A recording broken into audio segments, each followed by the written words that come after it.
हा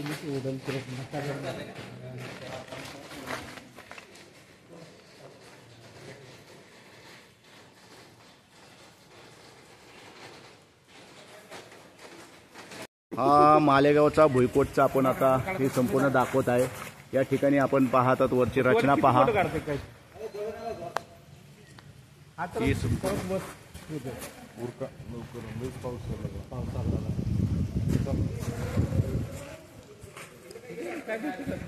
धावा धावा धावा धावा तुम्ही जाणं जाणं जाणं पटकन। शिवराय, आता आपण मालेगावचा भुईकोट करण्यासाठी आलेलो आहे। हा संपूर्ण भुईकोटाची मी तुम्हाला सफर करून आणतो आणि याचा इतिहास इथे काय आहे काय नाही सगळं या व्हिडिओच्या माध्यमातून सांगणार आहे। चला तर आता आपण सफर करूया मालेगाव भुईकोट। मालेगावचा किल्ला हा तालुका मालेगाव व जिल्हा नाशिक या ठिकाणी आहे।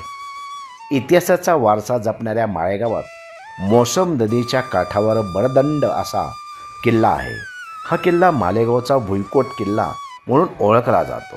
हा किल्ला नारोशंकर यांनी बांधला आहे। इसवी सन 1740 हा किल्ला नारोशंकर यांनी बांधला असल्याचे मत मराठ्यांचा इतिहास लिहिणारे ग्रांट डफ यांनी नमूद केले आहे। एका उल्लेखानुसार 1820 मालेगावचा किल्ला 60 वर्षापूर्वी बांधला असा उल्लेख केलेला आहे।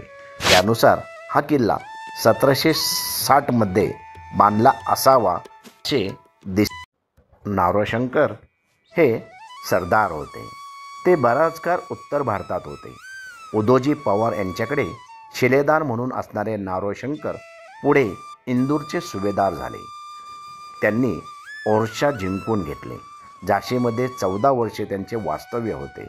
त्यावेळी मुघल बादशाह आलमगीर गाझी होता।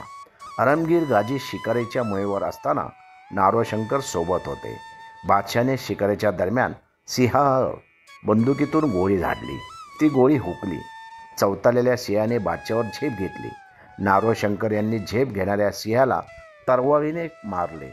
त्यामुळे बादशाह बचावला। बादशाने नारोशंकर यांची प्रशंसा करून त्यांना राव बहादूर हा किताब देऊन मालेगाव परिसरातील निंबायती आणि 7-8 खेड्यांचा परिसर जहागीर म्हणून दिला। पुढे पेशव्यांनी नारोशंकर यांना महाराष्ट्रामध्ये बोलावून घेतले। पेशव्यांबरोबर झालेला बेबनाव मिटवण्यात नारोशंकर यांना यश आले। नारोशंकर यांनी मालेगाव येथे वाडा बांधण्याची परवानगी पेशव्यांकडून मिळवली। मोसम नदीच्या काठावरची जागा उत्तम असल्याची माहिती सल्लागारांनी नारोशंकर यांना दिली होती। मात्र नारोशंकर यांनी वाडा न बांधता किल्लाच बांधून काढला। नारोशंकर यांनी किल्ला बांधण्यासाठी उत्तर भारतामधून कारागीर आणले। नारोशंकर यांच्यावरही उत्तर भारतातील किल्ल्यांचा प्रभाव असावा असे मालेगावच्या किल्ल्याच्या बांधकामावरून दिसून येते।